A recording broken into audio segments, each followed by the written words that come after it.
How are you? Good? This is Nice to see you too. Good to see you, brother. How are you? Good? Yeah, you look good. You look very well. Yes. We're very excited to be here in Strasbourg in France. We're meeting Housam, who we met in 2016 in June. He was in Greece at the time in a refugee camp. My grandfather was Greek, and when the Nazis came into Athens, he fled Greece and he went on a boat across the Aegean, ended up in Istanbul, and then as a refugee ended up in Damascus.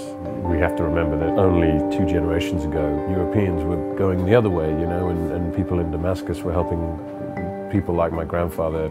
I feel like I'm a little lucky to come to here because it's a small city and it's like very nice, and there is a lot of university and a lot of opportunities. Housam's integrated in various ways. We saw him kind of involve himself in the communities. It's a kind of cooking festival, particularly for refugee chefs and cooks, and kind of cooking their own produce and being able to sell that on the market.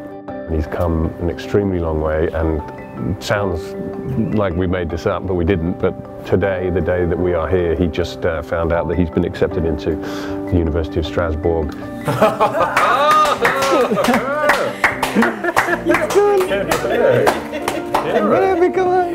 It was really satisfying to see someone who suddenly had a future and had a sense of place. And whether, you know, Strasbourg, whether France is his hometown for the rest of his life, who knows, but he really felt like he had connected here. Now he has a foundation that he can begin to build from. But one thing that struck me is how similar he was to me and how similar he was to some of my closest friends from university. You know, this is a young guy who's smart and thoughtful, and we kind of saw it in his eyes. He was someone who finally knew that there was a path for him, and I know that sounds kind of cheesy in its own way, but it's very true.